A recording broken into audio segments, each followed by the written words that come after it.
Bright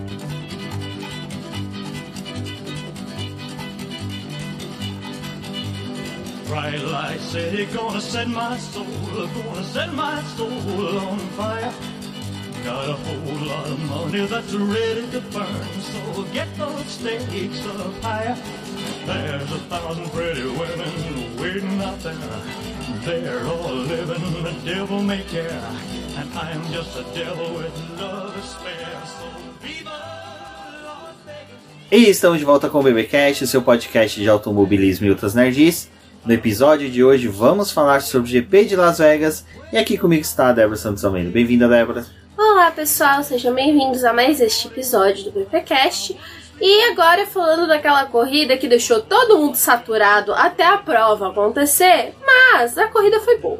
Exatamente, eu sou o BGP Neto e devo afirmar que mordi a língua mais uma vez agora em questão do GP de Las Vegas, porque eu acreditava que a pista não favoreceria tanto uma corrida boa, mas foi sim uma corrida excelente, eu gostei bastante, porém teve seus pontos negativos, a gente vai discutir tudo isso hoje, lembrando o pessoal aí dos recadinhos do Paddock como sempre, né, da nosso financiamento coletivo e contínuo do Após, onde você pode auxiliar o boletim do Paddock através do financiamento, onde com pequenos valores você pode auxiliar na manutenção do site, do portal e do BBcast.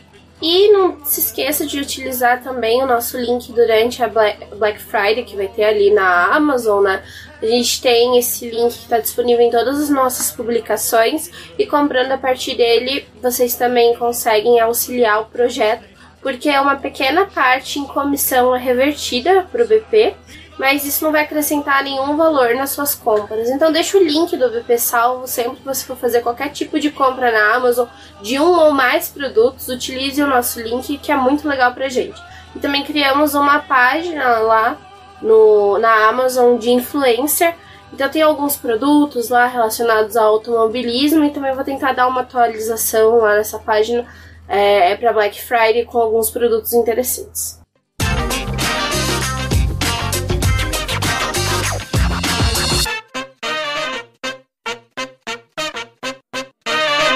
Bom, Débora, desde o GP dos Estados Unidos que a gente tá comentando isso, de como tava chato, mas chato.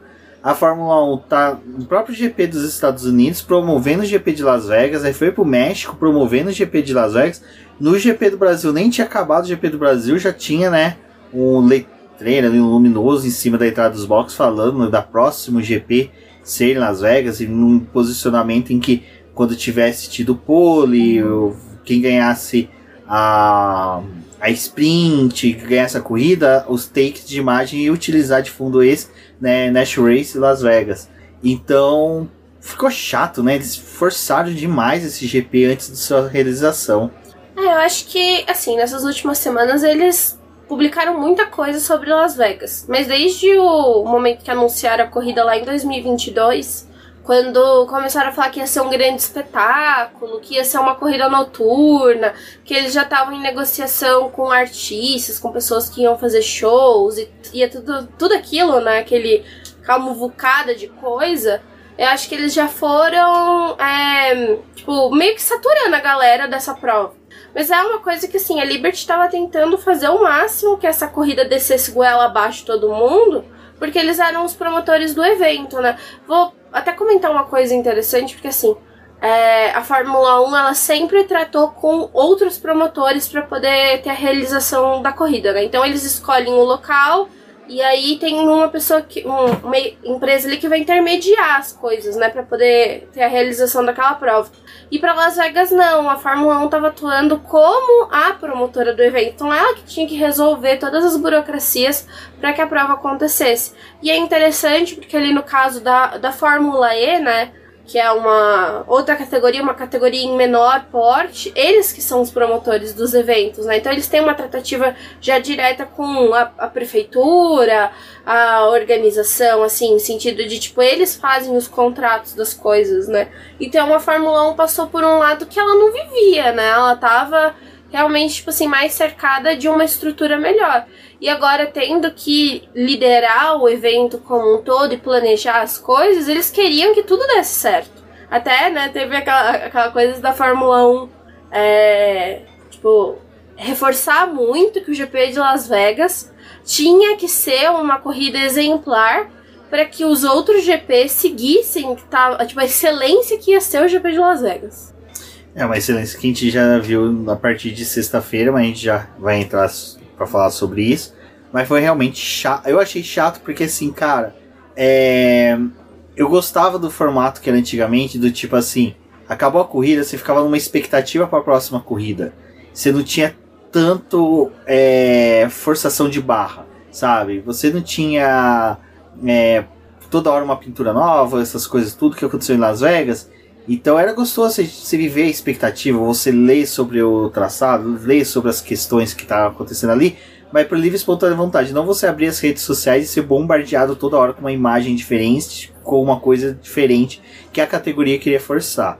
Então eu acho que, assim, pro fã que quer realmente ver corrida, isso é um pouco chato. E aí entra até na pergunta do Rodrigo Cota, né? Até um abraço pro Rodrigo aí, tá sempre participando aqui do BBcast, das nossas lives, em que ele pergunta, né, até onde o entretenimento é válido na Fórmula 1. Rodrigo, foi uma coisa que eu até falei lá no Twitter. Eu acho que nos últimos anos a Fórmula 1 lá tem prezado mais pelo entretenimento do que pelo esporte em si. Porque a gente tem tantos conflitos com coisas que, tipo assim, esportivas, que eles poderiam ter evitado, e foi muito pra você, tipo, ter um campeonato disputado até o final, ou ter uma rixa entre pilotos até o final. Tipo, eles foram alimentando essas coisas, mas porque dá um buzz em rede social, né? E eu acho que o GP de Las Vegas foi o clássico. Tipo, foi até uma reclamação de vários pilotos, e até mesmo do campeão da temporada, que é o Verstappen, né? Dele falando, cara, o GP de Las Vegas é simplesmente uma corrida que só tá tendo entretenimento. E até os pilotos, né, o Hamilton falaram que tava sendo um verdadeiro circo o GP de Las Vegas, que tipo, eles estavam muito incomodados com isso. Depois que teve a corrida, acho que a mesma percepção que eles tiveram foi a que o público teve, que a corrida foi muito legal, mas em relação a entretenimento tá saindo demais. E as provas nos Estados Unidos, tipo Miami, o GP de Austin e Las Vegas, eles focaram muito na questão do entretenimento antes da corrida, né? Do quanto que você poderia deixar o público envolvido com o que estava acontecendo. E acho que é uma característica também dos eventos que tem nos Estados Unidos, porque na Índia é meio assim, né? Também tem essa coisa de, nós temos que fazer uma coisa muito legal antes da prova. Só que não sei se o resto do mundo tá muito afim disso, porque acho que geralmente você quer ligar a TV e assistir a prova. Para alguns fãs vai ser tipo buscar um pouco do que tá acontecendo no fim de semana, do que ocorreu com o piloto que você gosta, alguma coisa assim. Mas eu acho que a Fórmula 1 tá tentando vender um pré-corrida e um pós-corrida muito mais do que a própria prova. A questão do entretenimento, ele sempre foi válido na Fórmula 1. Na verdade, o entretenimento da Fórmula 1 sempre foi a corrida em si. Sempre foi o destaque, as grandes estrelas que são os pilotos, onde você colocava eles num pedestal e tipo, olha, para você chegar perto dele, você tem que ser um popstar, você tem que ser um multimilionário. Então era muito mais isso. O entretenimento estava na corrida em si. Você pega os anos 70, 80 e 90, quando teve o boom da Fórmula 1, vamos por mais 70 e 80, cara, os pilotos eram tratados como popstar, como vocalistas de bandas de rock. Então, assim, era um formato de entretenimento muito diferente que até o Bernie Ecclestone soube explorar. E o que o Ecclestone trouxe para a Fórmula 1, que eu acho que a Liberty Media está distorcendo um pouco. O Ecclestone, ele trabalhava muito com a sexta e sábado e domingo como dias separados, onde cada dia tinha a presença de um tipo de pessoa. Sexta e sábado eram grandes empresários, grandes investidores, onde que o Bernie Ecclestone atraíam para a Fórmula 1 para eles estarem próximos da Ferrari, vamos pôr assim, por ser a equipe que constrói os carros mais fabulosos do mundo, né? E próximo daqueles pilotos que eram os popstar, que eram os roqueiros, que, cara, você pega ali nos anos 80, Senna, Prost, Lauda, essa galera que tava ali presente, pô, os caras queriam, os multimilionários queriam estar perto. Mas, ao mesmo tempo, o Bernie Ecclestone se valia disso para poder fazer negócios, para poder gerar lucro, gerar dinheiro. Já no domingo, como ele sabia que ia ter o foco da galera assistindo a TV, era o momento de estar realmente os cantores, artistas, celebridades, na época a gente não chamava de influencers, né? Eram os formadores de opinião que estavam ali presentes. Que essas pessoas iam aparecer na TV, então as pessoas estão falando, nossa, olha, eu quero um dia estar ali junto com essa pessoa. Então tirava o interesse dessa pessoa que estava em casa, de quando tivesse a corrida no seu país, comprar um ingresso que ele pudesse estar ali no paddock. A Liberty Media, vendo isso, ela tá realmente distorcendo, fazendo assim, não, eu tenho que atrair essas pessoas e ao mesmo tempo eu tenho que fazer um entretenimento para essas pessoas. E no momento que eu estiver fazendo entretenimento para essas pessoas não ficarem só para assistir a corrida, eu vou gerar isso de engajamento nas redes sociais, em tudo, pra galera que tá em casa. Mas, quem tá em casa, tá fazendo outras coisas, tá curtindo, tá trabalhando, tá estudando. Ela quer sentar e assistir a corrida, ponto. É isso. Ela não quer ver Max Verstappen, Leclerc, o pódio praticamente, o Pérez, entrar no Rolls Royce, ir na frente do Belage, fazer uma entrevista com o David Coulter, Belage ligar a fonte, voltarem no Uber Black pro pódio. Cara, aquilo foi muito maçante. O que era mais gostoso desse ano, que era a salinha do podcast do Verstappen, os caras tiraram. Esse entretenimento foi cagado, porque foi um entretenimento para quem tava ali. Porque eles queriam ganhar tempo para poder montar, né, aqueles containers para ser o pódio, que foi ridículo. E é nem tanto que o pódio tradicional tá sendo tão ovacionado, tão querido, que Abu Dhabi vai fazer o pódio, construir o pódio igual é o de Monza. E eu vou ser sincero, eu queria que Interlagos fizesse isso. Porque o pódio de Interlagos é meio cagado o posicionamento dele, eu acho muito ridículo. Depois que foi reformado o prédio, né, ele fica muito escondido. Fica escondido, então, se constrói um pódio daquele no Brasil, então eu acho que assim, o entretenimento ele tá sendo corrompido, está sendo desvirtuado na Fórmula 1 pela Liberty. Ela não está sabendo utilizar do entretenimento para realmente entreter a galera. Eles não, sabe? Eles estão saturando a galera ao invés de você, né? Tipo, ter vontade de querer acompanhar. O que era gostoso antigamente, que é uma coisa que até a gente conversa às vezes com o Gabriel Lima, que, cara, coisa que era mais tesão quando tinha só 16 provas. Você tinha um espaço entre as corridas, você ficava afoito, você ficava. E aí que era legal, porque assim, já tinha a internet na época, principalmente ali dos anos 2000 pra cá, pra quem tinha acesso à internet, eu gostava muito de comprar a revista Racing, aí tinha Grand Prix, tinha algumas outras revistas que você comprava até. O do domingo, quando você comprava o jornal de domingo, sempre ali na parte de esporte tinha uma página dedicada só ao automobilismo.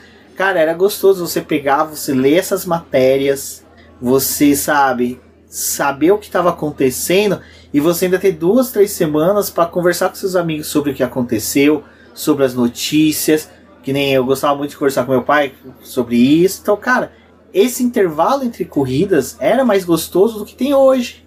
E diga-se de passagem, até para podcast, produtor de conteúdo, tá ruim com esse negócio, porque esse podcast, por exemplo, na hora que vocês ouvirem, ele vai ser já morto pelo GP de Abu Dhabi. Então, assim, pra gente também é ruim. Então esse entretenimento forçado que a Fórmula 1 quer não tá sendo tão bom e espero que eles se toquem disso. Agora fazendo um comentário com o que aconteceu no final de semana, né? Porque é interessante deixar marcado. O GP em si não começou a partir da... Tipo assim, no Brasil começou a partir da sexta-feira, né? Mas desde a quarta-feira já tava tendo coisa. Então teve aquele evento na Netflix que eles botaram os pilotos pra poder jogar golfe. Rendeu algumas imagens engraçadas, o Carlos quebrando o troféu, né? Dando uma de lando igual o amigo dele. Foi engraçado, mas não sei se teve aquele buzz que o pessoal queria. Porra, é que golfe, cara... Eu acho... Se transmitissem aquele jogo de futebol que tem dos pilotos, ia ser mais legal. Eu acho, aqui vai ficar um pedido pro pessoal da Band, no GP do Brasil, façam um campeonato de sinuca. Leva os caras no botecão, sabe, com o ovo cor-de-rosa, sabe, glacial, pinga-pitu, faz um campeonato de sinuca.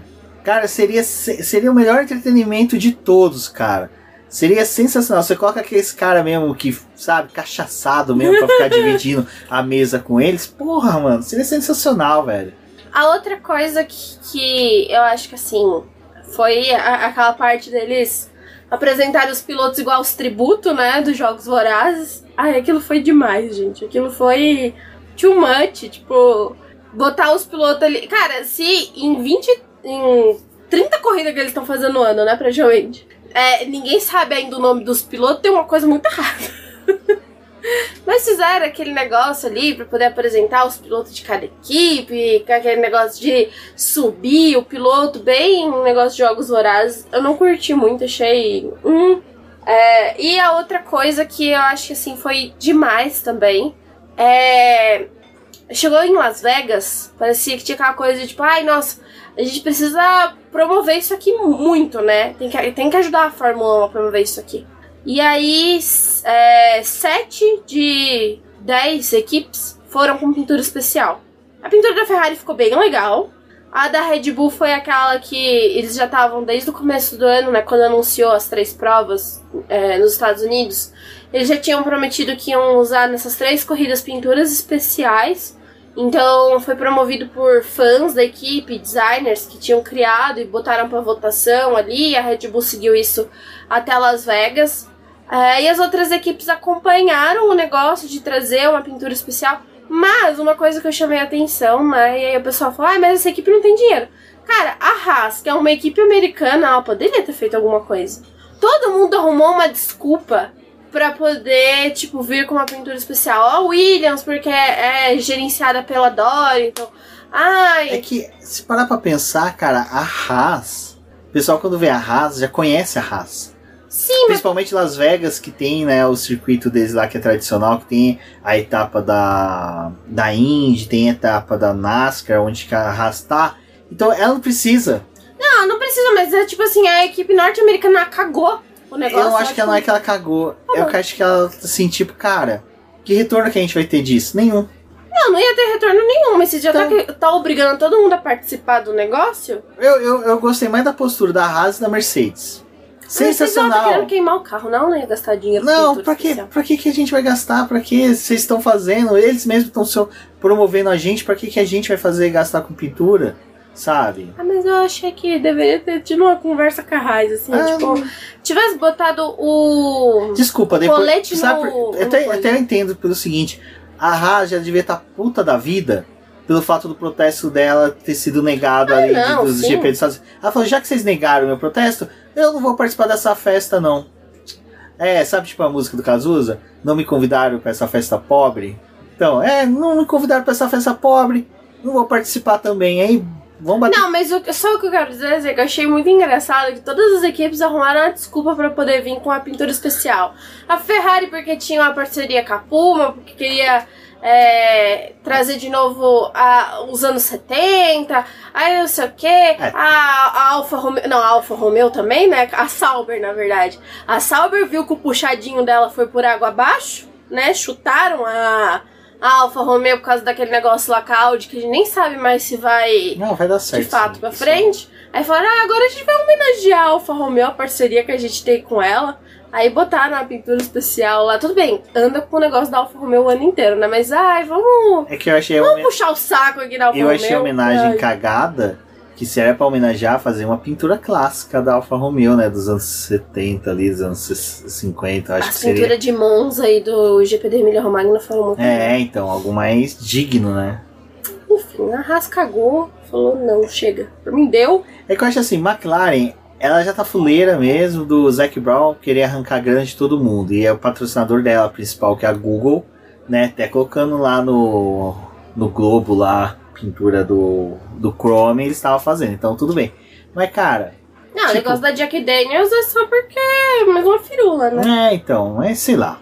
Mas isso é o entretenimento estadunidense, gente. É opressão, bater em latino e mas antes da gente seguir pro outro assunto, eu acho que assim, a pista não é tão tenebrosa quanto parecia nos desenhos. Fala pro Sainz, não é tenebrosa.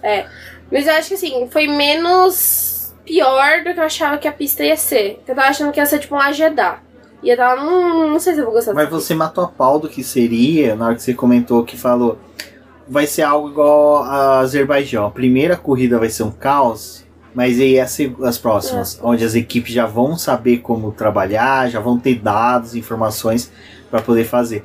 Eu acho que 2024 corre o sério risco de virar um trenzinho, mas vamos entrar aqui no que interessa, que é por hora, né, na verdade, Que é os problemas que a gente teve na pista no TL1, né? A gente, o TL1 foi a coisa mais ridícula, bizonha que eu já vi na minha vida. Esse podcast agora já durou mais do que o TL1. Não, é verdade. Durou 10 minutos o TL1. E foi uma coisa ridícula, assim. Ridícula num nível que eu fiquei... Gente, que erro. Porque... Nossa, esse podcast parece que a gente tá malhando em Las Vegas. Mas calma, vai melhorar, galera. Quando começou o primeiro treino livre, foi, ok, né? Vamos assistir aqui, ver o que tá acontecendo.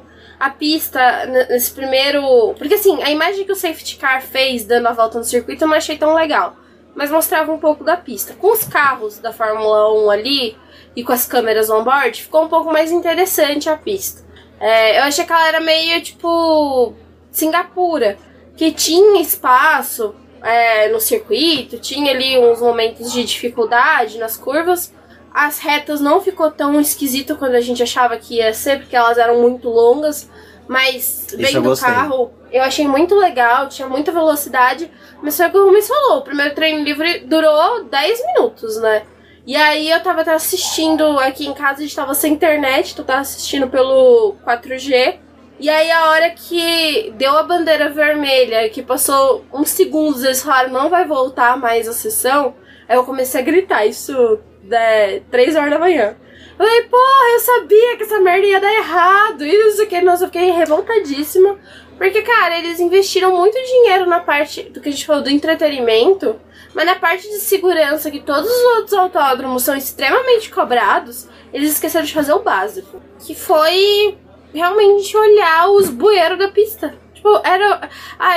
tinha a política lá da cidade de não mexer em certas coisas, mas, cara, você tá botando um carro que tem efeito solo, que tudo que tá embaixo dele ele vai sugar por causa do efeito solo, 3 retas, e aí você esquece de, tipo, bater o pé no negócio do bueiro. Porra, cara, que amadorismo. Não, e assim, a categoria já teve problemas com bueiros, até aquela fala do Wolff, se você dividir por partes e analisar por partes, tem momento que tá certo e tem momento que tá errado. No momento que tá certo, já tiveram problemas com bueiros. Então, assim, dessa fala você tira, realmente já teve problemas com bueiros. Então foi um erro da Fórmula 1 não ter feito a vistoria de forma correta. Porque no Azerbaijão teve esse problema com o carro Singapura também. Singapura já teve. Malásia teve com Grosjean, e quem pagou foi o autódromo. Quando entrou Singapura no calendário, né, tinha uns problemas que os carros desligavam e ninguém entendia o motivo dos carros pararem e dar problema em Singapura. E tinha aquela coisa de achar que é por conta do calor e tudo. Mas depois foi feito um estudo que era por conta do metrô que tava embaixo, que passa embaixo da pista, né? E aí tinha o problema dos rádios, da frequência do metrô que acabava interferindo nos carros de Fórmula 1. Também foi algo que eles precisaram resolver. E até na corrida de Singapura desse ano, né? Como eles estavam se preparando para Las Vegas, teve um momento que o safety car entrou na pista quando ia virar meia-noite, né? E eles botaram o safety car pra ficar dando volta, ele e o medical car. E eles estavam usando o sistema ali de cronometragem da Fórmula 1. E eles fizeram isso porque eles estavam com medo de quando virasse a meia-noite, zerasse toda a cronometragem e começasse tudo de novo. E não podia isso acontecer, não podia ter o bug do milênio ali com os carros. Eles usaram Singapura pra poder testar, pra poder se preparar pra Las Vegas, pra não dar nenhum problema com os equipamentos também. Mas o básico não olhar. Né, exatamente. Bom, mas o lance do bueiro foi, né, todo mundo viu, destruiu o carro do Sainz, até depois o Max Verstappen falou, né, pra imprensa que o Sainz, em determinado momento ali depois do acidente, não sentia as pernas por causa do choque, né, do baque que ele teve na coluna. Gravíssimo. E, cara, assim, eu acho que por ser uma pista nova de rua, até é tolerável alguns tipos de falhas, sabe? Que nem o lance do asfalto, eles não conseguiram fazer a maturação correta do asfalto como seria numa pista tradicional, um circuito tradicional. Mas até aí você entende, porque tem trânsito, tem N fatores que impedem você de ficar com maquinário que faz esse tipo de coisa, né? Mas eu acho que foi também errado nisso, porque... agora, depois que teve aquele negócio lá na Turquia, que os carros não estavam conseguindo andar porque estavam soltando óleo a pista, e aí eles tiveram que fazer todo um trabalho ali, e E depois a gente teve várias pistas que passaram por processo de ter o reasfaltamento. Na circuito de rua, eles precisam fazer isso para poder tirar um pouco do circuito que é o normal, para você ter um asfalto que seja melhor para as equipes. Eu achei muito burrice também, tipo, não ter previsto que o negócio ia soltar o óleo e que, tipo, eu acho que assim, nesse sentido, eles foram muito burro, porque eles sabiam que ia ser uma corrida com baixa temperatura, que já ia ter muita dificuldade de gerenciar os pneus, porque eles estavam correndo em novembro lá e tava mais frio. E aí, não fazer o mínimo que era limpar a pista. Não, sim. Mas é o que eu falei, isso ainda você consegue compreender porque tem os fatores da cidade ser movimentada. Estamos falando de Las Vegas, um dos principais pontos turísticos do mundo. Volume de pessoas, de turistas, movimentação é grande. E é uma cidade que realmente não para, é uma cidade que à noite ali o pessoal tá saindo de cassino, indo para hotel, indo para festa, para balada. Então é uma cidade que realmente à noite tem esse transtorno. Eles tiveram que construir passarelas para carros, tipo, até o Rodrigo França compartilhou isso nos stories dele, jornalista brasileiro que estava presente lá, que em outros países, traçado de ruas fazem passarela para os moradores poderem transitar. Las Vegas fizeram passarela para carro poder cruzar a pista sem que tivesse que sofrer com o trânsito. Então, você via que realmente ali tinha um bom trabalho sendo realizado, mas que, cara, eles iam errar, não tem como. Normalmente eles falham em alguma coisa ou outra. A gente já teve até isso no Brasil, que a gente tem a pista de Interlagos, é uma que tem uma das melhores drenagens do mundo. A drenagem aqui de Interlagos, ela é perfeita, ela é referência para muitos países, mas já chegou em determinadas etapas que a drenagem foi calculada errada, foi feita errada. E tipo assim, a Fórmula 1 viu, a categoria, todo mundo viu e falou, não, pro próximo ano a gente corrige. E foi corrigido e hoje a drenagem do Autódromo de Interlagos é uma das melhores que tem. Tem chuvas que realmente extrapolam, sim, mas daí é uma coisa que é natural. Mas que nem Las Vegas... tá se revoltando com a gente, então... Quê? A natureza tá se revoltando com a gente. Não tem isso também. Eu acho que assim, tinha algumas coisas que... eu acho que eles foram demais no que não precisava e no básico que você já tem uma relação de erros, tipo, que tem como... que era previsível. Eles não acertaram. No fim das contas, a gente não teve o primeiro treino livre, ficou toda aquela tensão de se ia ter o segundo treino livre, porque eles precisaram ir lá e realmente fechar todos os bueiros, para que nenhuma outra tampa se soltasse. Pelo que eu lembro que a Mariana Becker tinha falado... Eles soldaram e colaram, né? Eles soldaram e colaram. Deixaram um BO lá pro pessoal de Nevada se resolver nos próximos dias, mas tamparam os negócios lá. Até a Mariana falou que parecia que na área em que o circuito estavam, tinham 120 bueiros. Mas eles fecharam mesmo cerca de 30, que eram os que poderia dar um BO maior se soltasse a tampa. Então eles foram lá, soldaram o negócio, colocaram aquela espuma expansiva, né? Cimento de colagem rápida para poder fixar as tampas. E aí fizeram... Eu achei, assim, brilhante não achar que nada ia dar não ia dar errado, né? Ter um bueiro solto num carro que puxa tudo que tá embaixo. Mas enfim. Não, é um carro o carro de Fórmula 1 por si só, ele consegue fazer pressão aerodinâmica para poder correr de cabeça para baixo num túnel, né? Uhum. Então até eles estão querendo fazer isso. Então, pô, se ele consegue gerar resistência no ar para ficar de ponta cabeça, imagina o que ele não puxa do solo. A gente tem até uma pergunta da Esther, né?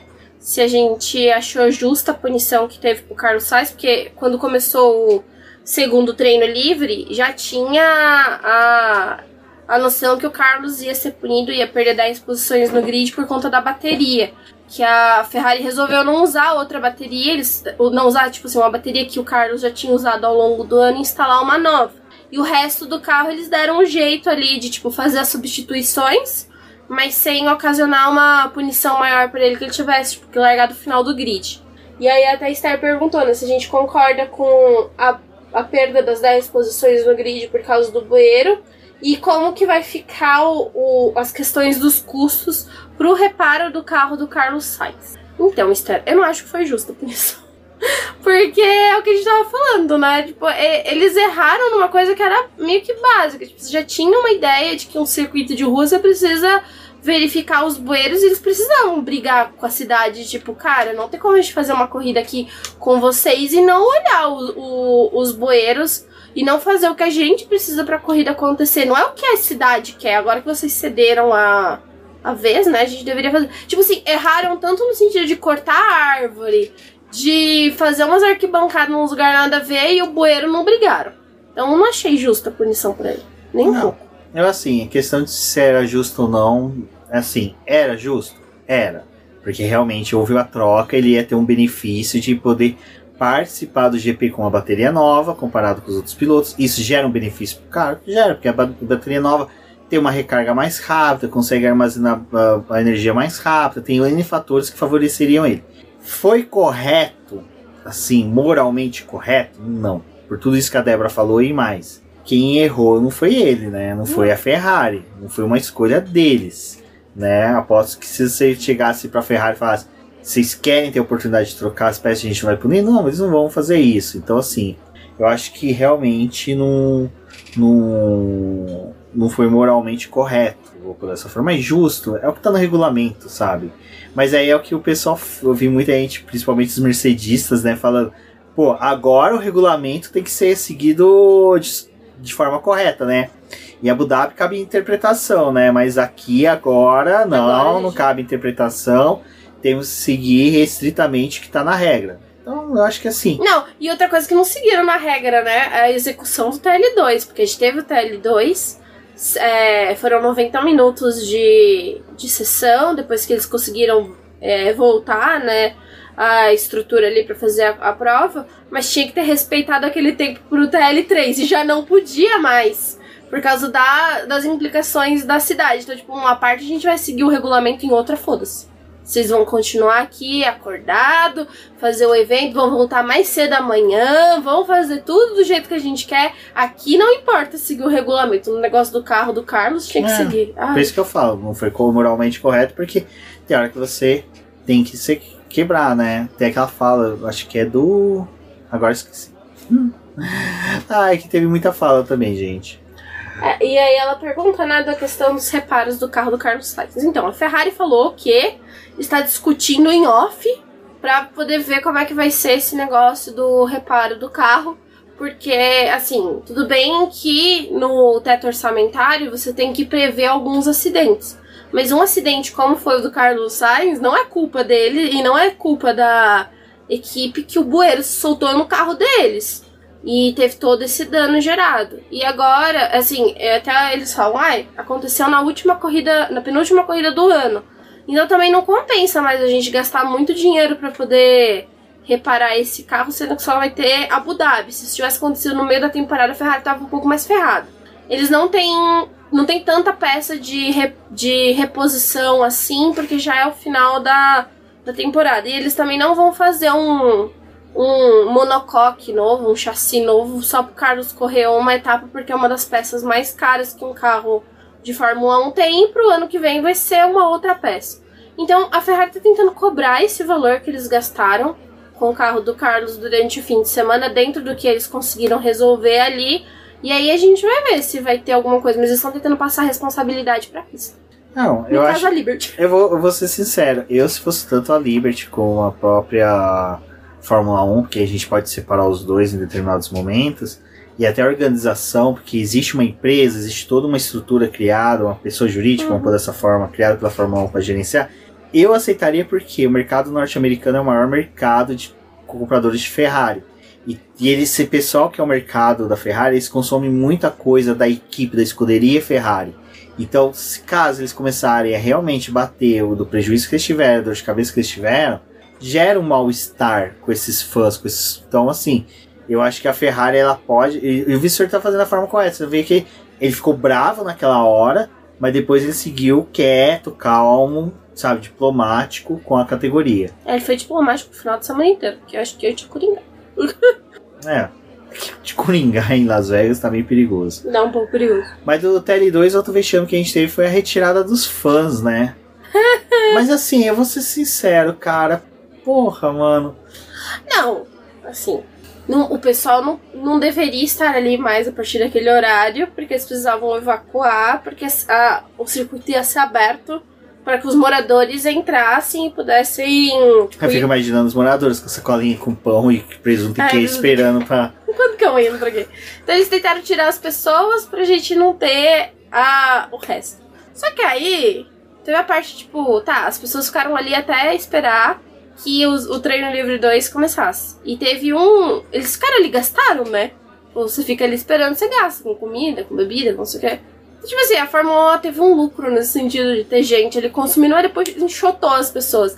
Aí veio aquele... Era a Taylor Swift, né, que tava administrando a Fórmula 1 nesse momento. Pois é. E aí depois eles veio com aquele negócio de a gente vai dar um voucher aqui de $200 pra vocês usarem na nossa Cara, $200 lojinha. você não compra nada. Ai, cara, eu fiquei revoltada com aquilo. Eu fiquei revoltadíssima com aquilo. Ai, não, a gente vai dar $200 pra vocês usarem na nossa lojinha. Que, tipo, o dinheiro vai voltar pra Fórmula 1. A gente tá dando pra vocês uma coisa que vai voltar pra gente. Não é, tipo, uma compensação, não é uma facilidade pra você comprar o ingresso do próximo ano. Ou seja, a Fórmula 1 criou seu próprio esquema de pirâmide, né? Deveria mudar. Fórmula 1 Herbalife. Ano que vem. Exatamente. Ai, Olha, se der ideia, Herbalife entra pra patrocinar. eu achei ridículo. Outra coisa que eu achei Não, o que eu achei ridículo foi o seguinte, cara, nos Estados Unidos não existe hora extra, não existe jornada, pessoal que pode fazer turno de revezamento. Ah, chegou esse horário, o funcionário vai embora. Ah, sabe, foda-se, não tem pessoas que você pode chamar. Isso que eu acho incrível, quando o Brasil tem evento, isso eu falo porque eu conheço de perto, questão dos vigilantes, vamos supor, vai ter um evento que eles vão precisar estender a hora. Eles chegam pros vigilantes e falam assim, olha, a gente vai pagar uma hora extra, vocês querem? Queremos. Ah, beleza, não podem fazer hora extra, beleza. Os caras já têm um telefone de uns 300 vigilantes que eles ligam e falam assim, ó, vem correndo pra cá e que a gente vai precisar de vocês e a gente vai pagar a diária. Pô, em 5 minutos tem um monte de vigilante ali pra fazer esse serviço de staff, sabe? Se eles não vão reclamar, lógico, tá tendo hoje uma discussão muito feia sobre isso, porque as empresas estão fazendo os famosos pacotões que tá sendo bem ruim, aí vem o lado ruim, negativo, mas quando é bem feito, dá certo. Você pega a Bienal do Livro. Bienal do Livro foi uma que realmente eles tiveram que chamar, tipo, caminhões, ônibus de vigilantes, porque o volume de pessoas estava muito grande. Eles precisavam de demanda de funcionários. Então, assim, nesse ponto o Brasil tem uma legislação trabalhista muito mais flexível que auxilia trabalhadores e auxilia as empresas para grandes eventos. Mas achei meio paia. Tipo, você deixa todo mundo até o começo do TL2 e manda todo mundo embora. Eu ficaria revoltadíssima. Imagina a organização mandando pras barraquinhas, ó, não coloca muito espetinho pra assar, porque a gente vai chutar o pessoal, mas não fala pra eles. Nossa. Eu fico imaginando a cara da pessoa que ficou ali até... porque a pessoa viu os carros na sexta-feira, 10 minutos. E aí manda ela embora. No segundo treino ali, você não vai estar aqui, você não vai ver o carro que você pagou pra ver. Não, e pra poder levar em consideração... Teve gente que comprou ingresso só pra sexta-feira. E os ingressos eram os ingressos mais caros da temporada. Ah, não, Fórmula 1 botou todo mundo com o cara então aqui palhaço. Já tem uma ação coletiva, né? 35 mil fãs entraram com a ação coletiva contra a Fórmula 1. Ou seja, a Fórmula 1 não tinha nem... Cara, o Max Verstappen recebeu o troféu e a Liberty recebeu a notificação da ação coletiva. Eu acho sensacional, cara, nesse ponto. Não, e nos Estados Unidos o negócio de direito do consumidor é muito... É muito pesado. Muito pesado, né? Se vira aí, Fórmula 1. Não queria fazer 3 corridas nos Estados Unidos? Pois é, vai tomar agora suco do caos. Você sabe quem também vai entrar com a ação de direito do consumidor, né? Quem? A Google, porque a McLaren ficou no Q1. Também deveria.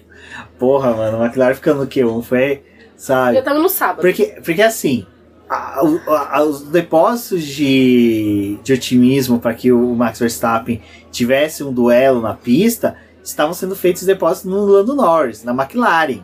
Aí chegou no Q1, sabe? Né? Fadada fraquíssima. Piastre, né? Ai, foi... Acho que tá todo mundo, né? McLaren reagiu. McLaren, que delícia de temporada. Não, tá mandando muito bem. Que equipe maravilhosa. Chegou... No Brasil já não tava muito feliz, né? Pô, mas foi P2 no Brasil. Não, foi P2 no Brasil, mas também não foi... Não, foi bem. A gente esperava um pouco mais. Foi bem. Aí chegou agora em Las Vegas, tipo, McLaren vai andar muito bem. Não, e enganaram, né? A gente achou que ia muito bem. Aí veio a realidade. Não, e a realidade já vem chutando quando você fala, pô, a disputa ali pelo vice vai ser sensacional, né? O Hamilton, né, vai fazer de tudo. Aí Hamilton e Pérez ficam no Q2. Aí nisso você já vai vendo, vai ser outro final de semana com pole do Leclerc e vitória do Verstappen. Não, mas assim, a gente acabou de assistir o documentário da Brown, né? Não, é engraçado. E Las Vegas, eles brigam tanto, tem especialista, tem câmeras que sabem quando você tá correndo com cartas marcadas. Pô, a Fórmula 1 foi com cartas marcadas de novo, velho, com Leclerc, pole e Verstappen ganhando. E o pessoal não acha que isso daí é golpe. Pois é, não é... Esquema de aposta. Tá muito fácil ganhar dinheiro esse ano com aposta nesses 30 mil sites que chegaram aí. Porque é fácil. Você aposta na pole do Leclerc e na vitória do Verstappen. É muito fácil. Mas... E corrida de recuperação do Pérez. Também. E a gente tava assistindo o documentário da Brown, né? Que chega no GP do Brasil lá, que o Button classifica mal, o Vettel classifica mal. E aí foi basicamente isso. Não, o Barrichello faz pole. O Barrichello faz pole, mas o Button não, né? O Button classifica mal, o Vettel mal. Aí fica aquele coisa tipo, vai dar ruim, isso aqui. E foi basicamente o que aconteceu com quem? Com o Pérez e com o Hamilton. Estavam lá os dois amarrados no Q2, pelo menos andando junto. Mas pro Hamilton, olha, Hamilton, assim, só falta mais uma corrida. Quando acabar, você pode chutar esse carro. Pode chutar. Pega em Abu Dhabi, você já pega um... Ele deveria correr já com um taco de beisebol dentro do carro. Não leva bandeira, não. Bota ali no lugar que você ia botar a bandeira, uma coisa machado. assim. Um machado. Um negócio. Quando você descer do carro, você senta ele. O Hamilton torcendo pro bueiro destruir o carro.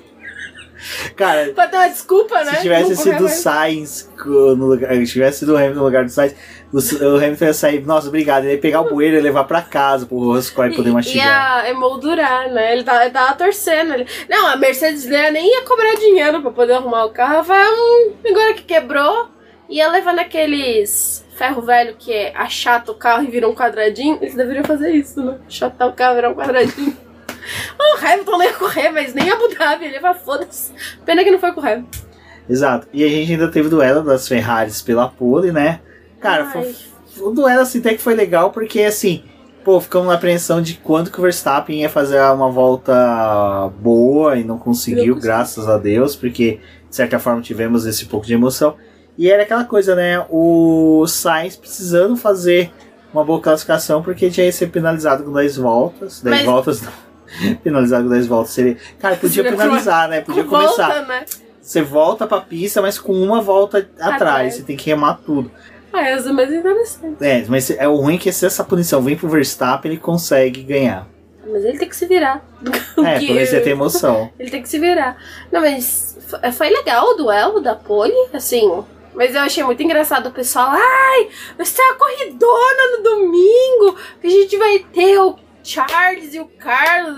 Galera, o Carlos foi penalizado. Não vai ter Carlos ali na primeira fila. Não vai ter. Carlos vai estar lá atrás, entendeu? E o Leclerc vai estender o tapete vermelho pro Verstappen passar. Porque é assim que funciona. Mas vale lembrar também agora da Williams, né? Que veio com pintura nova. E o Sargent, né, tem aquela brincadeira. Quando é na terra das milhas... Ele tenta. Ele entrega e, cara, foi bom. A única coisa é que a gente acreditava que ia ter, né, a declaração que o Sargent seria o renovado com a Williams em Las Vegas. E eu acho que o estagiário que ia levar o PowerPoint da apresentação do Sargent para renovação ficou lá no cassino. Mas o Albon e o Sargent fizeram um bom treino. Os treinos deles foram bons, a classificação foram boas. Não, eu acho que assim, nesse quesito foi muito bom, né? Agora, só falando da corrida da Williams, não foi o que a gente esperava, né, Rubens? Porque a Williams a gente falou, vai ter uma corridinha boa aqui, e o safety car acabou zoando a chance deles de conseguir algum ponto, né? Então eles classificaram muito bem, mas nenhum dos carros pontuou. É uma pena, né? Mas... Já que a gente chegou no domingo, já tem pergunta da Ana, né? Fazendo aqui. Se considerando o final de semana como todo, podemos dizer que Las Vegas veio pra ficar? Contrato de 10 anos tá aí. Contrato de 10 anos tá aí, mas só que é o seguinte, né? Tem um fato que a Débora tava me contando na hora que a gente tava voltando no interior. Que veio pra ficar, mas eles têm que rever muita coisa, né? Como o paddock, que não comportaria mais uma equipe, né, Débora? Pois é, né? Essa é o quesito aí que eles estão discutindo, né? Porque foi construído, mas é um espaço pequeno, de certa forma, e mais aproveitado para poder ter ali as pessoas, o público, e pode ser que se a Andretti entrar, eles vão ter que repensar o GP de Las Vegas em questão de estrutura, porque não comportaria mais uma equipe. Vale lembrar que aquele prédio ali do paddock, ele é fixo, porque agora, no período que não tiver corrida, ele vai ser um local que vai ter museu, vai ter apresentações, vai ter workshops, vai ter inúmeras coisas, vai ter coaches, não tô brincando, vai ter muita coisa. 0800. Vai ter muita coisa em que você vai poder ter uma imersão na Fórmula 1, que a ideia é promover nos intervalos entre as corridas a Fórmula 1 para o público. Então assim, veio para ficar nesse quesito. Vale lembrar que até no documentário da Brau, eu vou dar um spoiler para vocês, mas quando você assiste o documentário, a temporada da Fórmula 1 de 2009 acaba no GP do Brasil. Abu Dhabi nem existe. Abu Dhabi tá totalmente esquecida na festa. E é muito legal, né, o trabalho que o Keanu fez de todas as corridas da temporada. Fez um trabalho muito melhor que a Netflix, que não consegue seguir o roteiro das corridas, mas Abu Dhabi não existe. Abu Dhabi não existe, fez corretamente. E assim, Keanu, pra nós também, que depois que passa o GP do Brasil, não existe. E em 2009, quando teve o GP de Abu Dhabi, que foi uma corrida até mesmo bem chata. Não, tirando o Vettel que deu show, mas foi uma corrida bem chata. Se dizia que na época que não ia vingar. E tá aí até hoje, essa pedra no sapato. Então eu acho que, Aninha, eles vão cumprir o contrato até 2030, vão prorrogar. Eu acho que vai ter até, provavelmente vai ter mudança de traçado, porque eles conseguem ali modificar uma coisa ou outra. Mas, infelizmente, veio pra ficar. Até porque se tem obra na cidade, né, tem que fazer algumas desvios, essas coisas, então pode ser. Acho que circuito de rua é meio que assim, você tem ele ali, a primeira versão, a primeira corrida, mas o resto do ano é estudado se aquilo ali é plausível, né? E para poder construir o circuito de Las Vegas, eles analisaram pelo menos 30 layouts diferentes para poder determinar onde podia fazer cada ano um, né? Cada ano um. Mas acho que veio para ficar, Aninha. Assim, é o que eu acredito que vai acontecer. Vai ser um ano com uma corrida boa, outro ano com uma corrida nhé. Vai ser meio Baku, assim, que a gente tem uma expectativa para ter uma corrida boa, mas às vezes pode ser que não aconteça. Só que eu gostei do circuito, acho que vou pontuar isso de novo. É um circuito interessante, pode dar umas boas corridas. O fator da temperatura é bem legal e acho que vai ficar difícil deles manejarem Las Vegas para outra época do ano, justamente por causa do calor. Para não acontecer igual aconteceu no GP do Qatar, né? Então acho que ele vai ter que ficar aí em novembro mesmo, próximo do que vai ser o GP do Qatar. E aí, talvez pela questão da temperatura a gente tenha um fator surpresa. Só que aí eu também não sei o quanto que a Pirelli vai... Agora que a Pirelli estendeu o contrato com a Fórmula 1, né? O quanto que eles vão, talvez, obrigar que a Pirelli faça um pneu um pouco melhor. E talvez, digo mais, acho que talvez a Fórmula 1 vai ter que repensar a questão de realmente tirar as mantas térmicas. Ou eles vão bater o pé agora pra retirar e aí os pilotos se lascar na corrida... Ou eles vão ter que, tipo, realmente falar, então, galera, não tem como a gente tirar as mantas térmicas. A questão dos pneus frios até já entra na questão do acidente do Lando, né? Uhum. Que foi nitidamente causada por pneus frios. O pneu dele tava frio e passou num bump. A McLaren ela não bateu o martelo, mas ela acha que foi vários fatores que acabou ocasionando a batida do Lando. Exato, não. Então, assim, uma demonstração. E a reclamação, muitos pilotos reclamavam que não atingiam temperatura, né? Não tava atingindo temperatura. O Gasly, por exemplo, teve problema de granulação dos pneus, que não foi algo muito falado dos outros competidores, mas o Gasly teve problema, então isso até levou a modificar o stint dele, e por isso que ele perdeu tantas posições durante a corrida. Mas eu acho que essa questão do pneu vai ter que ser algo pensado pra prova. E eu também não sei, Rubens, se você tem a mesma opinião, mas eu acho que talvez eles vão precisar até mudar o horário dessa corrida. Tipo... Mais cedo, né? Mais cedo, porque o treino livre acontecendo meia-noite lá, achei bizarríssimo optarem por isso. Acho que talvez, assim, eles vão ter que dar um braço a torcer no sentido de o quanto que será que foi rentável a gente ter uma corrida tão tarde aqui, que eles estão tentando pegar um público que tá assistindo televisão, mas acho que talvez corridas são umas 8 horas da noite, que nem acontece com o GP de Singapura, seja um pouco melhor. Exato. Bom, Quem teve uma corrida de destaque, foi até eleito o piloto do dia, foi o Oscar Piastri, né? Que olha... Não, ele não foi o piloto do dia, não foi o... Assim, no nosso coração foi, mas foi o Charles que foi. Foi o Charles que foi? Foi o Charles que foi piloto do dia. Porra! Não, o Charles fez por merecer. Foi uma excelente corrida. A gente já fala dessa criança. Não, mas o Oscar Piastri, cara, moleque, foi aguerrido. Enquanto que ele pôde brigar ali pela terceira posição, ele conseguiu. Eu acho que foi assim. A McLaren tava naquela coisa de ter uma bandeira vermelha ou ter um safety car para ele poder entrar, fazer a troca de pneus, não perder tanta posição, mas foi uma corrida bem digna do Piastri. Eu achei que foi legal, o Piastri não tinha se classificado bem, já não tinha o Norris no restante da corrida. Então, eu concordei assim, com a escolha que a McLaren fez de fazer 2 stints de pneu duro e ele permanecer mais tempo na pista, só colocar o pneu médio pro final da prova. O ruim é que não veio mais um safety car que possibilitasse a troca, então quando o Piastri fez, ele perdeu muitas posições, mas foi uma corrida muito boa do Piastri. Acho que o pessoal ficou meio dividido ali entre ele e o Leclerc na votação, porque o Piastri entregou muito nessa corrida. E é engraçado, né? A gente tá falando do Piastri, mas tipo, o Ocon e o Stroll também tiveram excelentes desempenhos nesse final de semana. Mas é engraçado como o Piastri, por ser rookie, merecia um pouco mais de destaque de outros 2 pilotos que já tem mais de 5, 6 anos aí de categoria. Então, a corrida dos 2 foi interessante, mas são caras que já estão, sabe, malhados, já são caras que já têm experiência do Azerbaijão, de Singapura, de Mônaco, contra um guri que não tem essa experiência, sabe? Então acho que é por isso que o Piastri teve mais destaque. E ele fazendo as ultrapassagens, né? Tipo, com bem confiança, que é uma coisa... escolher uns espaços assim, na pista pra ultrapassar. Pena que teve o toque com o Lewis Hamilton, que ali foi realmente um incidente de corrida. Acho que depois a gente comenta sobre os 2 incidentes que teve com o Hamilton, que coitado, foi incidentes de corrida, mas que mesmo assim fez uma excelente corrida. E falando da McLaren, a minha pergunta, né? Que a McLaren se a McLaren viu uma má fase ou é apenas acertos que estão faltando. Aninha, sabe qual que é o problema que está passando na McLaren? É que na verdade McLaren, Mercedes, Ferrari, Aston Martin, elas têm todos o mesmo problema. O carro delas não é o da Red Bull. O carro da Red Bull, assim, eu não falo que é o melhor de todos os tempos, porque tem N fatores que culminaram nesse carro. Que pra mim até hoje, eu sempre falo isso, pra mim o melhor carro de todos os tempos é o carro da Brown. E esse documentário reforça isso. Isso daí, se vocês pegarem edições passadas do BBcast, de lives, vocês vão ver que eu falo.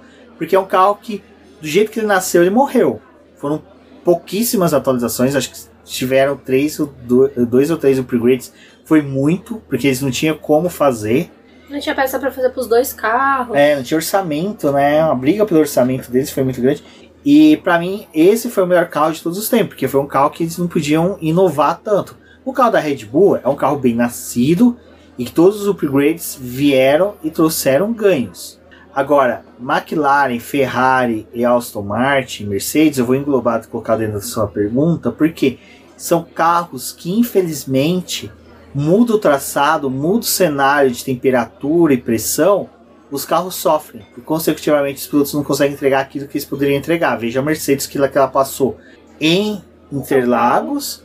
Em Las Vegas, se não fossem os incidentes com os 2 pilotos, a Mercedes teria tido um bom desempenho, sabe? Eu acho que teriam brigado por mais posições, até um pouco mais para cima, ali próximo ao pódio. Não digo que iriam ao pódio, porque o Pérez e o Verstappen estavam com esse carro da Red Bull, e um deles é o Verstappen, então logo só sobrariam 2 lugares no pódio. E o Leclerc que estava com a Ferrari, que a Ferrari casou muito bem com esse circuito. E eu sou sincero, se o Sainz não tivesse tido a punição, a briga pela vitória teria sido uma das mais legais desse ano, teria sido algo bem parecido com o que foi aquela parte da corrida que o Sainz liderou de Monza, sabe? Muito próximo do que foi até mesmo Singapura. Até o Visser falou disso, né? Ele falou que achava que a corrida teria sido muito diferente se o Carlos estivesse na frente, porque em Singapura eles venceram a prova porque a Red Bull não estava bem. Mas ali a Ferrari ela não estava 100% bem. E nessa corrida de Las Vegas a Ferrari estava muito bem. Então, o equilíbrio ia ser muito melhor. Você vê que esse final de semana a Red Bull também não estava bem. Eu tô falando isso tudo, mas parar pra pensar, eu tava recordando agora, quando chegou na última volta, penúltima volta, o Verstappen tava a 4 segundos do Pérez. E aí até a equipe falou, tem como você tirar o pé um pouco para poder ajudar o Pérez com o DRS para se defender do Leclerc? O Verstappen, vou ver o que eu posso fazer. O Verstappen reduziu 2 segundos. E não é fácil você reduzir muito, porque você fica vendido, você pode errar, você pode falhar, N fatores pode acontecer. Então assim, era uma pista que realmente, cara, aí você entende por que a Mercedes foi uma das que falaram que não concordariam e não foi. Depois até a gente pode explicar um pouquinho melhor o que foi esse cenário da Mercedes, em que o Sainz recebesse, né, não recebesse a punição, porque era uma pista em que eles sabiam que a Ferrari ia estar forte e que ela ia perder pontos ou ia ter uma diferença muito pouca de pontuação para a Ferrari. Eu acho que a McLaren não é que ela esteja numa fase assim. É realmente que o carro dela não ia casar em todas as pistas. Mesmo com as atualizações que eles trouxeram, não tinha como ir bem em todas as provas do ano. Então teve uma ou outra que escapou um pouco das mãos deles. E Las Vegas foi isso. Mas eu acho que se o Lando também tivesse em pista, a gente teria tido uma boa corrida dele em desempenho, tanto dele quanto do Piastri. Talvez ia ser um pouco mais justo do que foi ele também perdeu o carro ali na primeira volta, né? Acho que talvez teria acontecido o que vem ocorrendo com a própria Mercedes. Às vezes não classifica bem, mas faz uma corrida melhor, um pouco mais interessante. Não, exato. E agora só para explicar esse negócio da Mercedes que eu lembrei agora, que teve, todo mundo falou, né? A Mercedes tinha que ter votação unânime para tirar a punição do Sainz e a Mercedes votou contra. Na verdade, não precisa ter votação unânime. O que aconteceu foi o seguinte: quando a Mercedes ficou sabendo que estava sendo discutido pelos comissários a possibilidade de não aplicar a regra contra o Sainz, a Mercedes foi lá nos comissários e falou: não, vocês têm que aplicar a regra, vocês têm que punir. Aí todo mundo ficou batendo, xingando, mas gente, eles estão disputando o Mundial de Construtores. A o vice do campeonato ganha mais do que o terceiro lugar, sabe? Então assim, é grana, é dinheiro. Então assim, eu entendo a Mercedes, não julgo ela errado, mas também não teve nada de chamar todas as equipes numa salinha como se pintou na internet, nas redes sociais, que todos os chefes de equipe foram chamados na salinha e falaram assim: vamos fazer uma votação, quem quer que o Sainz seja punido? E a Mercedes levantou a mão. Não foi assim. Então assim, eu acho que antes de bater, procura entender o regulamento, procura saber e ver quem está noticiando. Se é realmente um jornalista que está lá presente ou é um jornalista que só está jogando na internet para poder ter movimento ali, engajamento nas redes sociais. Assim, foi o que a gente falou, né? Não achei tão legal a punição, mas acabou acontecendo. E depois que a gente tiver a corrida terminando, né? De fato, só 4 pontos estão separando a Ferrari agora da Mercedes. Então, algo que nem parecia muito possível, a Mercedes acabou tendo tantos erros nesse final da temporada que possibilitou a Ferrari também, fazendo algumas besteiras, chegar tão próximo deles. Eu acho que assim, em Abu Dhabi talvez não seja tão difícil conquistar ter 4 pontos a mais do que a Mercedes para poder ganhar ficar com a segunda posição. E por mais que seja o campeonato de construtores, ele é muito mais importante para as equipes do que a própria vitória do campeão piloto da temporada. Exato. Bom, pessoal, aí seguindo na corrida, né? Que a corrida assim foi bem animada, foi bem legal. Mas a gente viu o Pérez definitivamente, né, sendo vice-campeão. E foi o primeiro pódio do Pérez desde Monza, né? Ou seja, fazia tempo aí que a criaturinha não subia ao pódio. Eu vou ser sincero, cara. O Pérez ser o vice do campeonato, sabe aquela série meme que tem aquela faixa da formatura? Pérez, você não fez mais do que o necessário. Mais que a sua obrigação. Não fez mais do que a sua obrigação. É isso, pra mim o Pérez não fez mais que a obrigação dele. Ele, se ele perdesse o vice, realmente era a coisa mais ridícula do mundo. E eu afirmo, não é porque ele conseguiu o vice que ele justifica a permanência dele na Red Bull. Que se pra mim a Red Bull trocar de piloto, seria bem melhor. Porque até nesse final de semana a Autosport comparou, né, a temporada de 2016 com a temporada atual, onde que em 2016, né, a Mercedes detinha o recorde de maior número de vitórias seguidas, maior número de vitórias dentro de um campeonato. Já a Red Bull bateu esse recorde agora. Mas, pô, 2016, é lógico, a comparação era realmente ao fato do recorde, mas não era uma comparação entre as temporadas. Mas, cara, como teria sido um tesão se o companheiro de equipe tivesse disputado a vitória, o título, até a última curva, como foi a Abu Dhabi. E a Abu Dhabi realmente vai ter a última curva, porque o Hamilton estava fazendo de tudo para as Ferraris chegar no Rosberg, estava reduzindo a velocidade, forçando para que o Rosberg não tivesse possibilidade de ultrapassar ele, mas que ele ficasse vendido a DRS do Vettel. Então, assim, cara, acho que foi uma das primeiras coisas de Abu Dhabi que realmente teve muita emoção. E assim, cara, desculpa, Abu Dhabi agora eu acho que vai ser zero emoção. Não vai, a probabilidade de ser chato. Então, e aí, se a gente tivesse um companheiro forte, se fosse o Ricciardo, que foi um companheiro que bateu de frente com o Verstappen, como teria sido esse campeonato? Então, cara, eu acho que se fosse um vice do Verstappen, teria sido muito mais forte, mas muito, quer dizer, do Verstappen não. Se fosse um vice com o Ricciardo disputando o título, seria muito mais glorioso do que um vice onde que o cara foi mais beneficiado pelo fato do Hamilton ter zerado duas corridas, uma por acidente e outra por desclassificação. E é aquele vice que é um vice meio xoxo, né? Porque o Verstappen tem mais que o dobro de pontos que o Pérez conquistou na temporada. que graça que tem esse vice. Tipo, realmente, o Pérez não fez mais do que a obrigação dele de terminar na segunda posição, mas ele não conquistou os pontos suficientes nem pra poder estar perto do Verstappen. Tipo, eu acho que seria tolerável se eles tivessem, sei lá, umas 2 vitórias de diferença em questão de pontos. Não, é muito mais do que isso, é uma coisa bizarra que aconteceu. Então, aí até a Aninha pergunta, né, se o Pérez, com esse garantindo esse vice-campeonato, se o contrato dele com a Red Bull também tá, tipo, firmado pro próximo ano.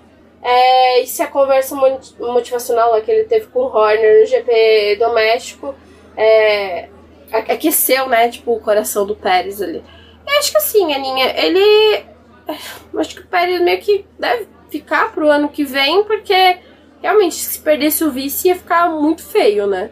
E talvez ele não seja o piloto que vai dar trabalho pro Verstappen de novo. Eles conseguem levar essa temporada meio mambeme aí pra ele. Talvez muito na confiança do que, tipo, esses 6 meses que eles têm de adiantamento de desenvolvimento do próximo carro favoreça eles no sentido de, tipo, já começar o ano de novo com um carro foguete que vai destruir de novo todos os adversários. Mas eu acho que também precisa levar em consideração quanto que as outras equipes vão conseguir de desenvolvimento dos seus carros. Eu não sei, assim, às vezes eu fico meio dividida achando que a Red Bull ano que vem vai detonar tudo de novo.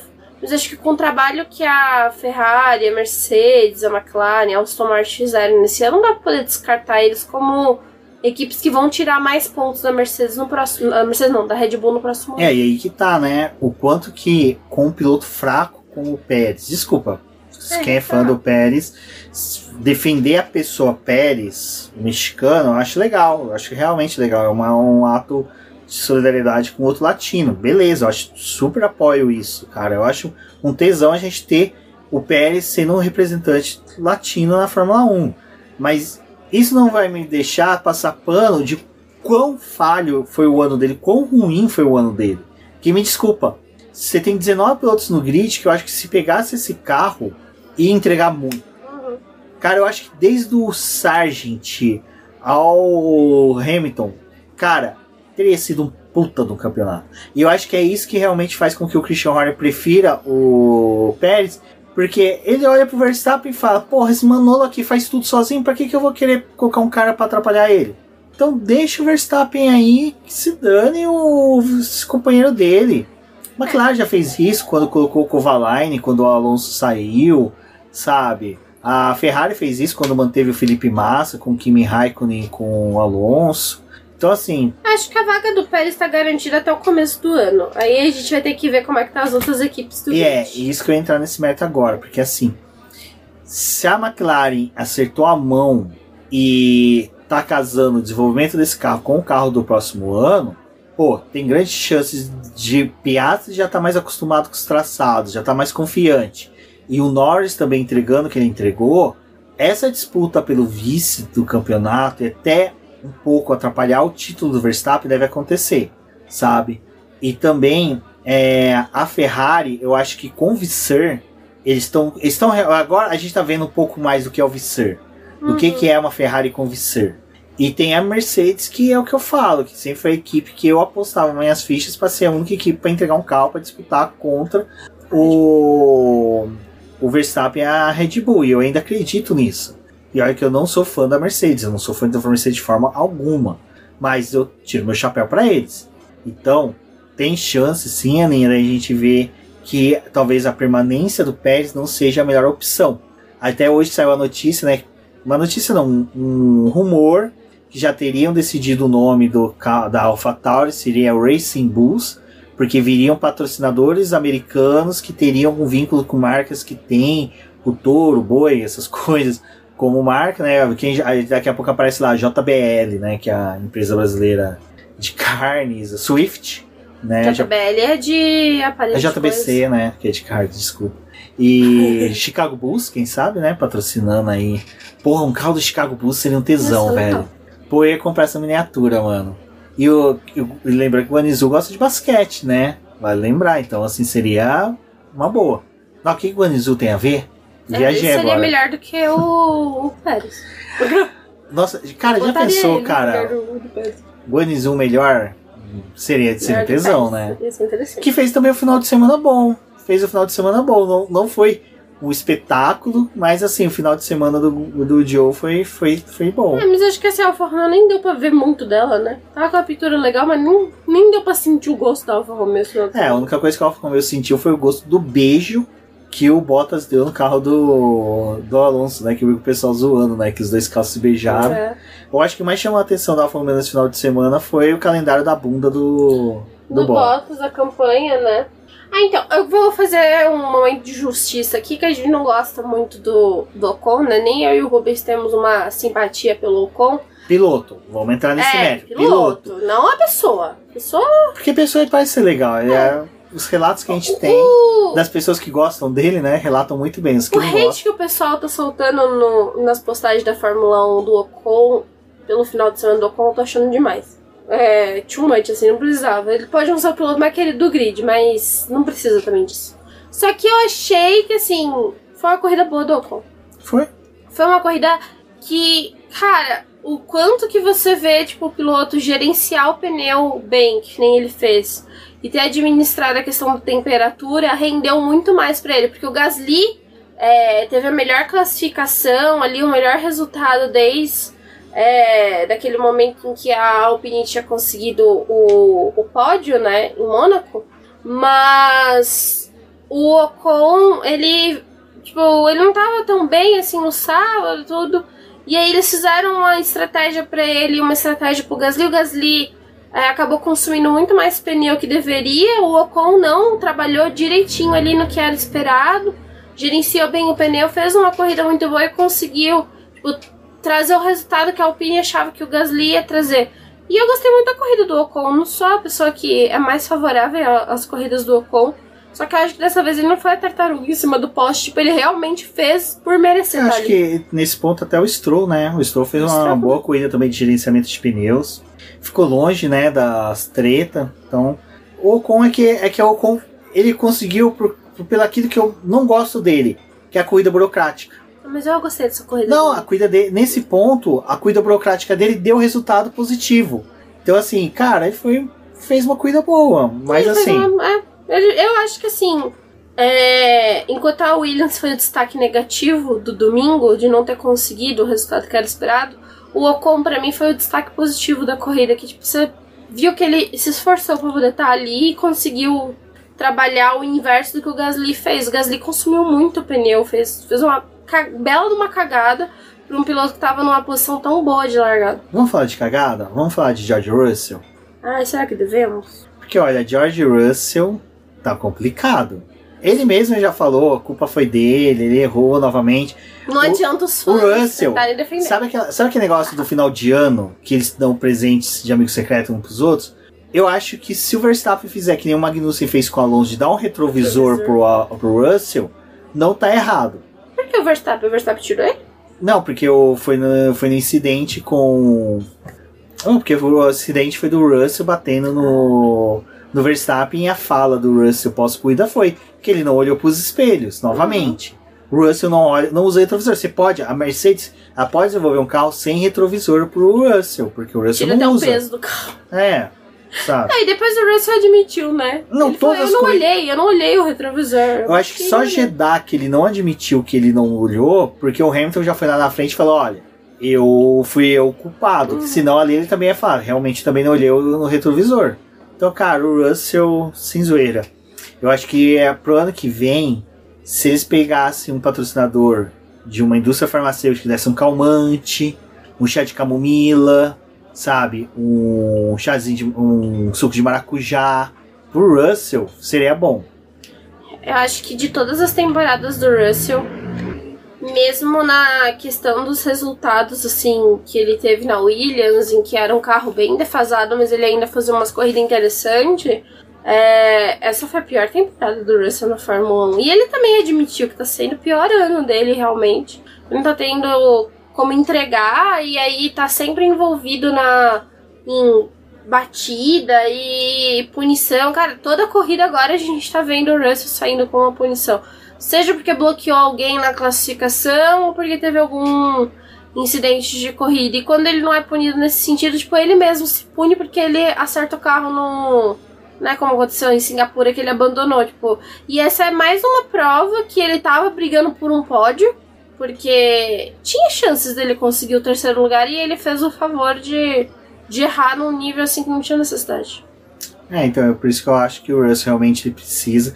Cara, nesse ponto, Nick Lauda tá fazendo falta na Mercedes. Porque é aquilo que eu falei nos episódios passados. Que o Nick Lauda fez com o Hamilton, de conversar, papear, daquele vínculo que o Lauda teve com o Hamilton. E, lógico, não descartando todo o trabalho que a Angela fez. Mas eu acho que como a Angela era uma funcionária, vamos pôr assim, mais do Hamilton, como a Mercedes está vendo a situação do Russell, não seria a hora de trazer? Sabe? Porque assim, vamos ser sinceros, né? Você tá no box da Mercedes, época do Hamilton contra o Rosberg ou contra o Bottas, pô, você olhava do lado, tava o Toto Wolff e Nick Lauda, e a Angela. Pô, você tinha um motivacional, você tinha motivação e você tinha quem manter-se aquecido pelo motivacional. Agora, o Russell, ele olha que tem D'Ambrosio, porra, mano. Aí você olha, piloto reserva, Mick Schumacher. Pô, por mais todo respeito ao Mick Schumacher, é o Mick Schumacher. Então, assim, você não tem aquele ambiente que nem a McLaren, por mais que seja, você pega o final de semana que nem foi esse da McLaren lá em Miami, você pega o Piastri, ele olha quem tá, Tony Kanaan, Rossi, dois pilotos que já ganharam as 500 milhas, Pato Ward também tava lá.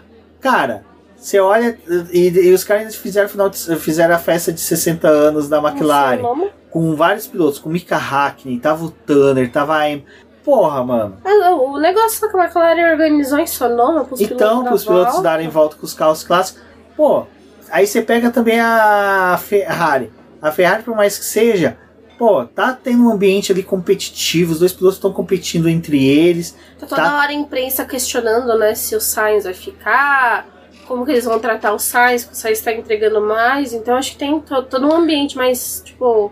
Até os dois pilotos precisando mostrar, né, resultado. Exato, então... eu acho que pro Russell, assim, botar a cabeça no lugar pro próximo ano. Porque, assim, o Russell, agora há pouco eu tava falando da Mercedes, ser uma competitiva contra a Red Bull, mas o Russell, por causa desse jeito dele de ser espalhafatoso, de gerar acidentes, a Mercedes tá tendo que trabalhar com duas estratégias diferentes, não que isso seja errado, é normal as equipes fazerem isso, mas só que tem que pensar na estratégia do Russell para ele ficar longe do Hamilton. Ou para que ele faça janelas de pit stop e ele fique sozinho o maior tempo possível na pista, sem disputar posição. Então você começa a queimar um piloto dentro de estratégia, estragando a corrida dele completamente por causa disso. De incidente. Então eu acho que o Russell... Não, e fora de tentar, tipo, fazer com que ele não fique no meio do bolo quando tá tendo alguma coisa, né? Tipo, ele não pode ficar aqui no meio... Ele já tá largando uma posição em alguns momentos que não é tão confortável. E aí da Mercedes precisa pensar, cara, como que a gente pode tirar ele dessa confusão? quando ele faz largada, que ele tá do lado de fora, na primeira curva, a maioria das vezes ele tem incidente. É impressionante. Bom, e aí a gente tem a pergunta da Esther, né? Que ela faz a pergunta sobre o campeonato de construtores. Quem tem mais chance de vencer os duelos? Mercedes versus Ferrari e McLaren versus Aston Martin. Débora, você responde da Mercedes versus Ferrari ou da McLaren versus Aston Martin. E depois a gente comenta as duas. Eu acho, Esther, que a Ferrari tem chance de terminar na frente da Mercedes, porque eu não acho que a Mercedes vai fazer uma boa corrida em Abu Dhabi. Não por causa do carro, mas acho que por todas as circunstâncias de erro de pit stop, de qualquer coisa. Tipo, eu não acho que a Ferrari talvez ela seja espetacular em Abu Dhabi, mas é muito fácil conseguir 4 pontos a mais do que a Mercedes em Abu Dhabi. E aí eu vou colocar meu comentário agora, porque se ficasse no final não ia ter um linha de raciocínio bom. É o seguinte, a Ferrari, eu confio muito mais no Sainz do que no Russell, Leclerc do que no Russell. O Hamilton é um caso à parte, porque o filho da mãe, a gente não falou de destaque das corridas, mas o filho da mãe teve pneu furado, bateu, pô, ainda fez pontos. Sabe, porra, mano, a corrida do Hamilton foi uma corrida monstra. Foi uma corrida muito digna. Aquela disputa dele com o Piastri, por mais que tenha resultado numa batida, foi uma disputa assim sensacional. O Hamilton correu muito esse final de semana em Las Vegas. Se não tivesse essas intercorrências, era P4, P5 fácil. Então, assim, eu acho que o problema na Mercedes reside no Russell e no carro. Será que o Russell vai conseguir ter cabeça fria para não se envolver em um incidente? Porque, assim, por mais seja o Leclerc, ele se auto-prejudica a si mesmo, né? Já o Sainz é o cara que realmente a gente confia de boa. Então, não sei, eu acho que a Ferrari tem mais chance realmente de ficar com o vice de construtores. E agora, fazendo um comentário para jogar a bola para Débora da McLaren e Aston Martin, eu acho que a disputa entre as duas estão bem aberta. Eu acho que vai depender muito mais de, assim, circunstância do que o carro vai permitir que os pilotos entreguem dentro dos talentos deles. Porque o Stroll está numa boa fase. Eu acho que realmente agora o Stroll está se justificando no lugar que ele está, mas ainda vai lembrar que o Alonso tem quase o triplo de pontos do que o Russell. Então fica meio, sabe, pô, só uma fase boa durante o campeonato não justifica um campeonato inteiro. Mas a gente também sabe que o Stroll não vai sair da equipe tão cedo, enquanto o pai dele for um dos acionistas. Mas o quanto que esses carros vão permitir que Norris, Piastri e Alonso entreguem todo o potencial deles? Porque é o seguinte, GP de Abu Dhabi, aquilo que a gente já comentou, é quando as equipes pegam o checklist delas de peça que ela pode trocar sem punição, e eles vão trocar. Às vezes tem esse motor aqui que a gente usou em 3 GPs, ele está numa condição melhor do que o atual. Se eu trocar, o piloto não toma punição, e nele eu posso exigir mais. Tem essa bateria aqui, que ela tá mais nova. Ou esse piloto aqui pode trocar a bateria. Ou esse piloto pode trocar o sistema de exaustão, turbo, parte eletrônica, sem tomar punição. É quando eles descartam todas essas possibilidades e os carros vão na melhor performance que eles têm. E com o motor, tipo, no 100% do que o equipamento pode entregar, né? Porque... tá no nível do mar, vale lembrar nisso, e que ajuda bastante. Porque o motor de Abu Dhabi, ele não vai ser mais usado, ele vai ser completamente descartado. Então todas as equipes, elas fazem, tipo, o que a gente pode fazer pra poder fuder com esse motor no final da corrida, que a gente não vai mais usar, o motor de Abu Dhabi ele fica imprestável, mas eles fazem isso pra poder ter o melhor desempenho, né? Mas também a corrida que pode ter mais abandonos em si, então acho que na questão da Mercedes e da McLaren e da Aston Martin tá muito equilibrado. Tá difícil ali, tipo, o que eles vão fazer. Porque é o mesmo motor que equipa os dois carros. É um motor que não dá tanto problema. Eu acho que o Stroll, assim, tá fazendo umas corridinhas agora, nesse finalzinho aí, um pouco melhor, né? Brasil. Não, a pista que não tem brita, são poucos os locais que são com muro perto, né? É muito difícil ter mais erro, né? A temperatura lá é um pouco mais fácil de você gerenciar as coisas, apesar de ser uma corrida noturna também. Eu acho que na Aston Martin, na McLaren, vai ser o detalhe que vai definir quem vai terminar na frente, porque são só 10 pontos. Também tem que ter isso, né? Eles precisam terminar numa posição mais confortável, os dois pilotos somando mais pontos para que a Aston Martin não passe. Então a McLaren, definitivamente a Abu Dhabi, ela precisa pontuar com os dois carros, né? Aí a Aston Martin, ela que faça o trabalho dela, se ela vai conseguir pontuar com os dois ou vai ter que dar uma preferência pro Alonso. Eu não tenho uma... assim, se fosse em questão de merecer, acho que a McLaren merece um pouco mais.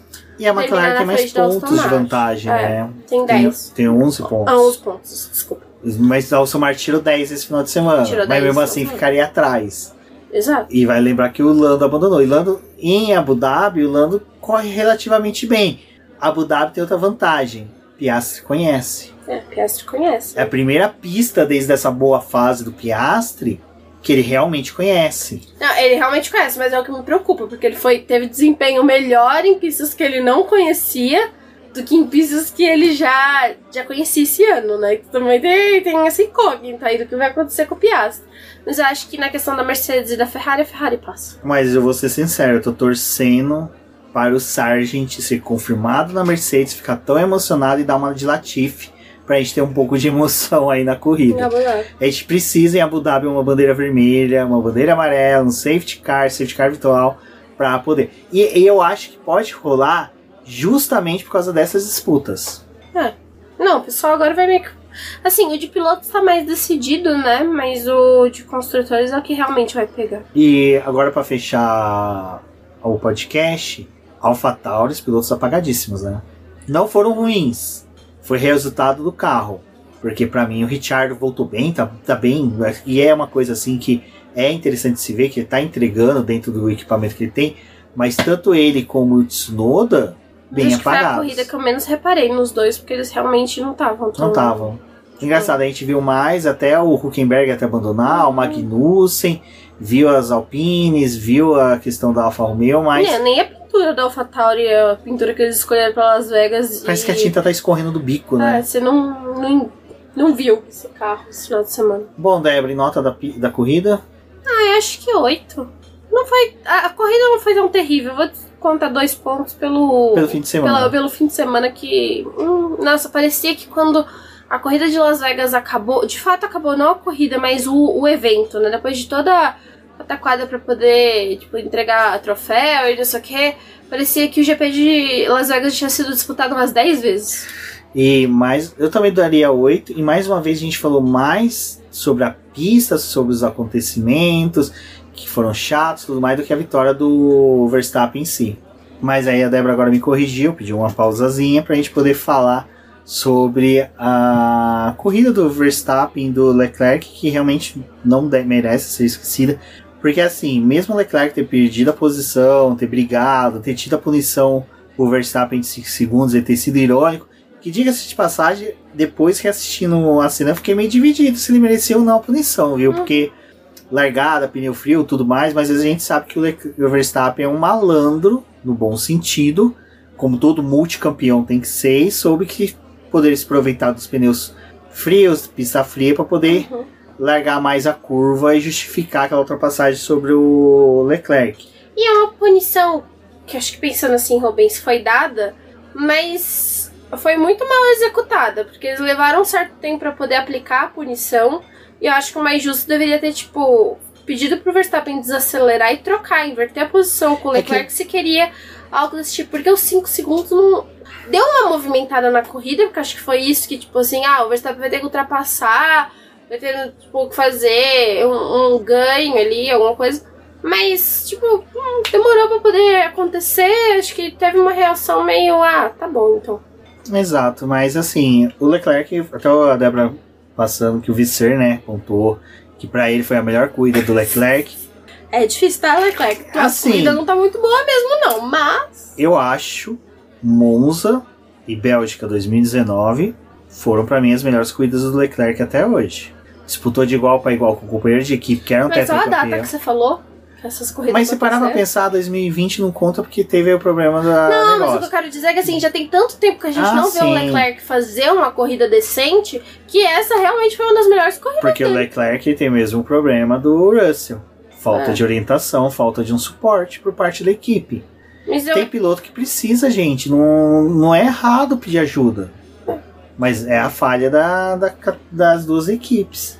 Eu acho que foi realmente uma das melhores corridas do Leclerc. Ele já tava me decepcionando muito ao longo do ano. Acho que o GP do Brasil, assim, por mais que tenha a parte da falha do carro, meu Deus, tá? Meu Deus, o que foi aquilo? Você bateu o carro na volta de apresentação. Olha, também que o Prost também já fez isso, né? E o Grosjean também.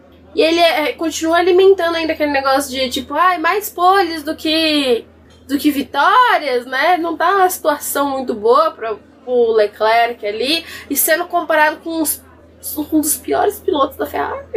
Tá difícil. Mas eu acho que realmente foi uma boa corrida dele. Eu não tava esperando aquela manobra que ele fez pra cima do Pérez. Realmente, assim, olha, meus parabéns. Não, escola Alonso, né? O Leclerc abandonou no Brasil pra aprender com o Alonso. Pra aprender com o Alonso e realmente aprendeu muito bem. Deu aquele golpe ali no Pérez, assim, pra poder terminar de jogar a pá na temporada do Pérez, então foi muito bom. E, cara, de um piloto... Jogou a pá e jogou a pá junto, né? E de um piloto que tá apanhando tanto, né, que é o Leclerc, olha, Pérez, parabéns. Conseguiu aí. Teu vice completamente cagado, assim. Gostei da corrida do Leclerc, vou defender essa prova dele, foi muito boa. Mas eu gostaria muito de estar no mundo paralelo e ver essa corrida com o Carlos. O que o Carlos poderia ter feito nessa prova? Ou o quanto que eles iam, tipo, se irritar os dois ali em questão de disputa. Queria ter tido essa versão aí dessa prova. Mas parabéns, Leclerc. Novamente, não fez mais que a tua obrigação. Não, pra quem largou na pole e chegar em segundo com o Verstappen em pista é obrigação. Porque aquele negócio do Verstappen ter jogado ele pra fora da pista, mas assim, o Leclerc também deveria ter sido um pouco mais malandro, né? Você sabe que o cara, tipo, ia dar uma escorregada pro teu lado. Tipo, não deveria ter sido desse jeito. Mas eu gostei da corrida dele de, tipo, perder a posição, voltar, brigar ali. Brigou com o Verstappen, ultrapassou o Verstappen. Porra, foi uma corrida muito boa nesse sentido, porque não é o piloto que a gente vê fazendo ultrapassagem, brigando por uma posição. E ele, tipo, ele entregava a posição, mas ia ali umas voltas depois brigar. Gostei, parabéns. É isso. Então é isso, pessoal. Agora vamos para Abu Dhabi. Espero que não seja como 2009 esquecida, mas vamos ver. Vamos ver qual que é da temporada aí. Agradeço a todo mundo que ouviu. Muito obrigado. Que também esteve com a gente no final de semana comentando nas redes sociais. Agradecer a todo mundo que teve paciência. E um forte abraço. Até a próxima. Obrigada a todo mundo que escutou o podcast e até uma próxima.